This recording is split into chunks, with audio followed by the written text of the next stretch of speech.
Okay, we are ready to get started. We'll have opening comments from Coach Bruno before we will take questions for the student athletes. First of all, I always want to acknowledge and thank the people that put this tournament together. That means the committee, the NCAA, all the people that work behind the scenes, and the people here at Mississippi State did a great job of hosting this tournament. It was really, really well done, and I want to just thank all the people that have to work hard behind the scenes to do that.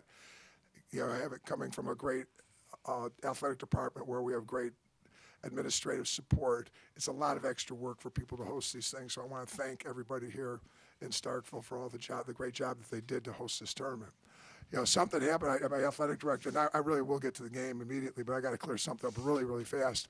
ESPN puts mics on us at the end of the first quarter. They put the mic on us, and it's exactly as they did that. Our guys gave up 3 or 4 rebounds on one possession, and I said in the microphone, "Get the freaking ball! Get the freaking ball!" twice.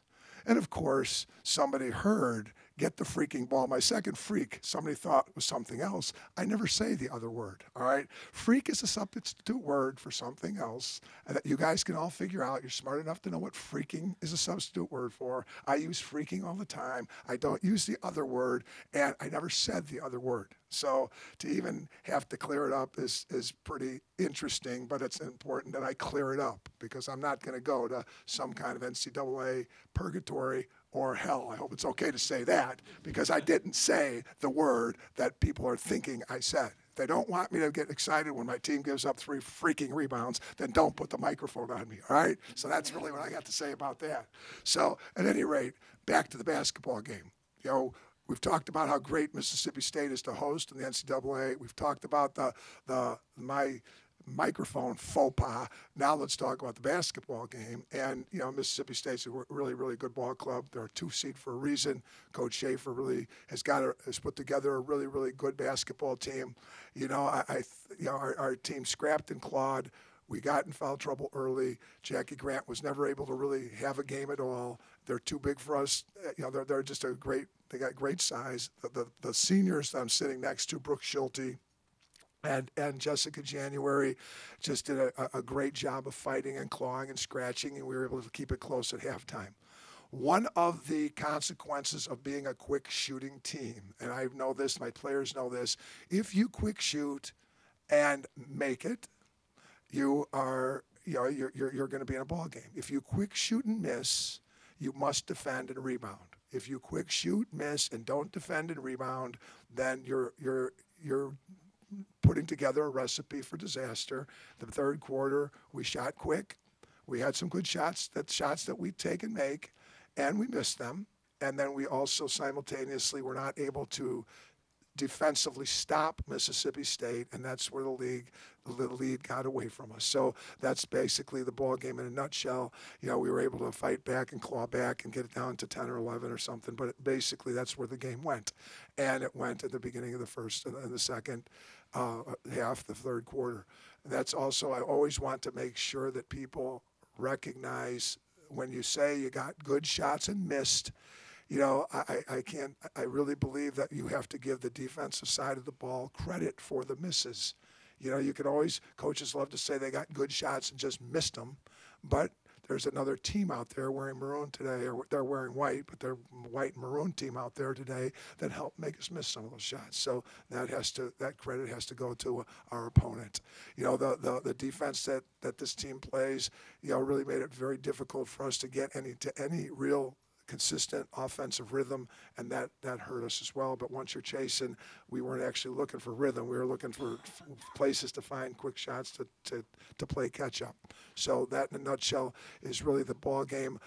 Again, I can't thank these 2 seniors enough. They've just been magnificent to coach. They've been magnificent to people.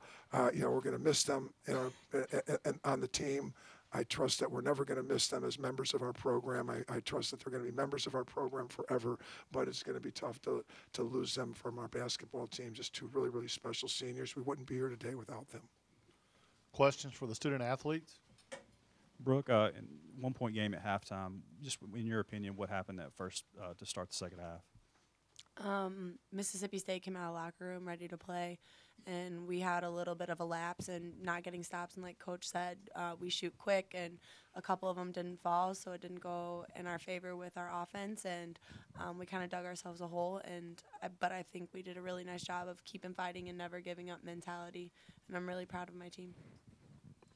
Jessica, was it kind of hard to defend them because it seemed like their offense was coming from kind of weird places, you know, Brianna Richardson, just some people that don't always score? Was it just because it came from so many different places, was that tough?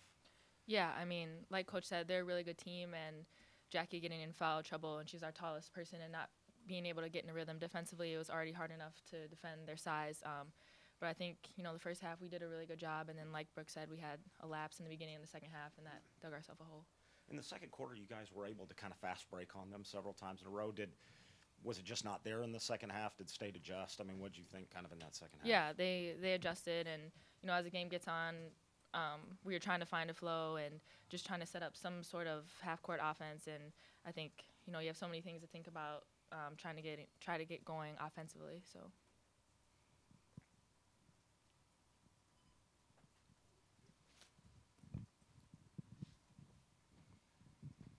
For both of you guys, congratulations on a great career. Hope best wishes for the future. Can you just comment about the atmosphere? 6,000 plus. Just your thoughts.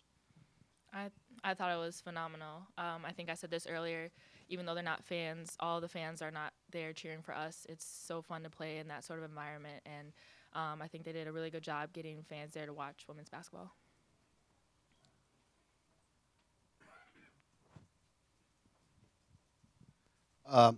You know, you're down by 1 at halftime. You must feel like you had done some good things and that things that you could continue to do in that third quarter. But about the first 6 minutes, it just didn't seem like you were doing the things that had made you successful in the first half. Can you talk a little bit more about that? I mean, like Coach said, we were getting the shots that we've been making the entire year, and we just didn't happen to hit them, and then they were getting on a roll offensively, and we weren't able to make any stops, and we just kept digging ourselves deeper and deeper. And when you don't have flow out offensively, it's hard to get it going defensively, and so just kind of went their way. So.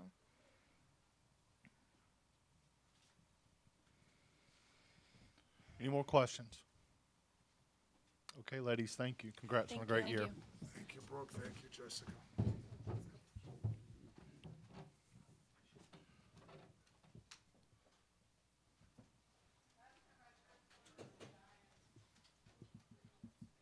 Adam? Coach, congratulations on a great season. Thanks, Adam.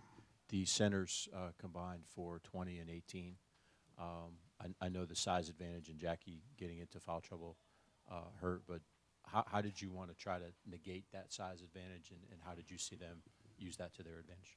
Well, they did a great job of jamming it at us down low, and we were never really able to come up with any really good, solid, consistent answers. I mean, we were trying to, and that's to the question that was earlier. They have other good players, and they make it really difficult to just pack it in and guard the block, because there's players that can make shots out on the floor that are really talented as well. So it just was a really difficult challenge for us, especially when Jackie went out. We're trying to extend passing lanes and try to reduce the ability to get the ball inside, but that was really difficult to do. And then we were trying to come down and provide help, and that opened up some other people outside. And then if I could also ask about number 10, Holmes, their backup point guard, coming in and really doing a very good job of running the show in the second half, particularly in that third quarter. Holmes is a really good player. I mean, when you really study their numbers, you know, she's got 91 assists on the year in 11 minutes a game. So, you know, it looks to me that I mean, Vic is playing people for people, and you know, Holmes is playing for William, and their minutes kind of match. One averages 28 minutes, one averages 11 plus minutes. So you can see that one's playing for the other, and between them, you know, that's where the primary amount of assists lie here in the Mississippi State program. So so Holmes really is a very good distributor and a very good floor general. I think Vic used about 10 players in the first quarter alone, and I think you had 8 different players early on too. What was it like mixing and matching and just competing wits in this game? Well, you know, the pace of the game requires us. We've only have our rotation is 8, so we didn't have the luxury to be able to go 10 deep. Coach Vic's been playing 10. I mean, at least when you study the minutes, they've been playing. These players have been getting minutes all year long. So, it wasn't just a matter. We weren't able to just and also our rotation went down to 7 very quickly with Jackie Grant. 2 fouls, and you put her back in, and then she picks up the 3rd foul. And then the 4th, and it was just a classic foul-prone game for a player. So she never really got to play today. So our rotation goes down to 7. We become very, very small, very fast. I mean, we're small with Jackie, but we become really small without Jackie. And Shantae Stonewall's a freshman, and she did her best. But I mean, this is. These players are really something more than she's used to dealing with. I'm not sure she's really a post player to begin with. We're playing her down there.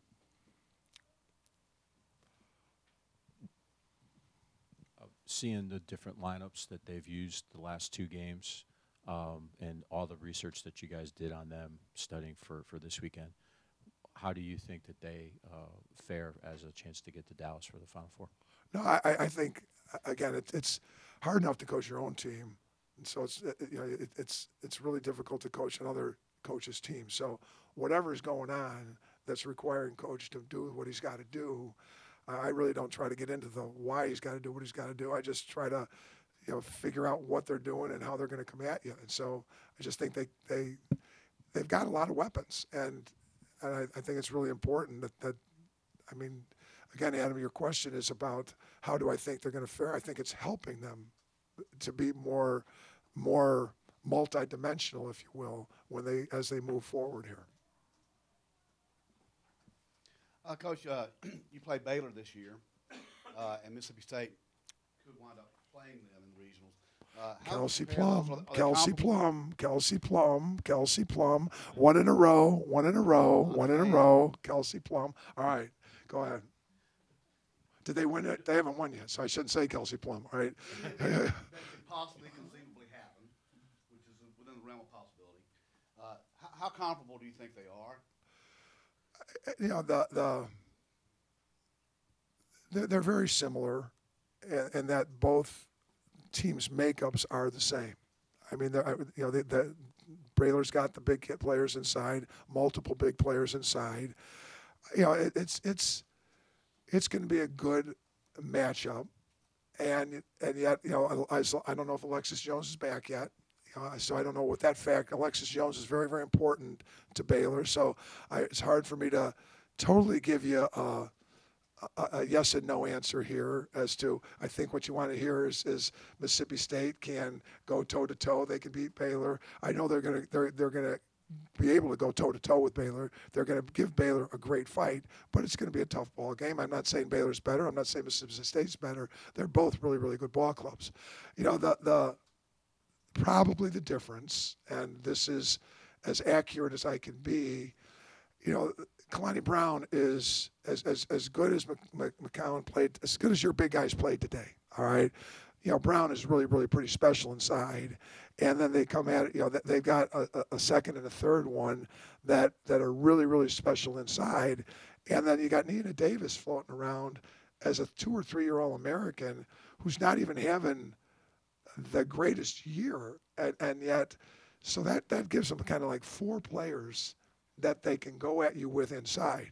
Their guard play, I think, the Vic's guard play might be able to be equal to or greater than with Alexis Jones out of the mix. But with Alexis Jones in the mix, that's a very big missing part for Baylor. And I don't know if she's coming back. I don't know anything about that other than that she's out. She's still out. I think she plays, and she's been playing okay.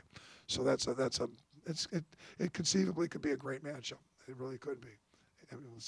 They both got to, we got to see what happens.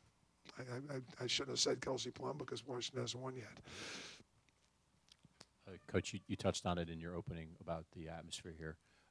Just to see a crowd of 6,000 on a Sunday afternoon to create an atmosphere like you saw. What were your thoughts about the atmosphere?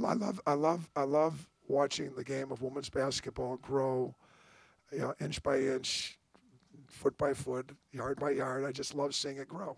And there's a reason why we supported playing on home courts. You know, even though we went away from it for 8, 9, 10 years, it's not fun to be the underdog in this environment. But at the same time, selling tickets is important, and the environment's important. And I just think Mississippi State did a great job of having a great environment out here. You know, it was a great environment, and you know, we expect to compete and overcome the environment. We don't look at it like that's just what we expect. One more question? Okay, thank you, Coach. Thanks, everybody, for covering women's hoops. We really appreciate it.